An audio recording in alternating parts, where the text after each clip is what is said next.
Примената и влијанието на вештачката интелигенција годинава заземаат централно место во одбележувањето на Светскиот ден на слободата на медиумите 3 мај. Иако отвара нови можности за унапредување на истражувачкото новинарство и за брзана проверка на факти, нејзината примена носи и значајни ризици.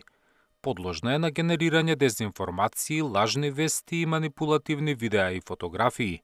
Во земјава пак, според Синдикатот на новинарите, медиумите и медиумските работници се соочуваат со финансиски проблеми и обиди за политичко влијание. Безмалку 70% од вработените новинари и медиумски работници имаат примања пониски од просечната плата, односно 43.000 денари во Република Македонија, додека само 39,1% од вработените во онлайн медиумите ги уживаат правата од придонесители полното работно време.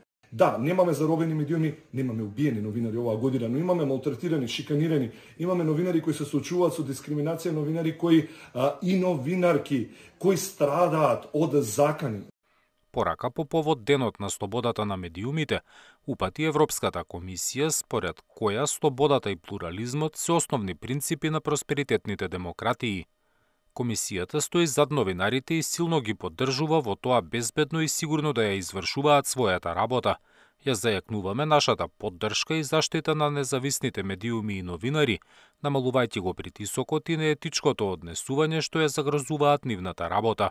Во последниот извештај на Репортери без граници, Македонија се најде на 42 место и според медиумската слобода подобро е рангирана од Грција, Бугарија и Хрватска. Зоран Јаневски, Сител телевизија.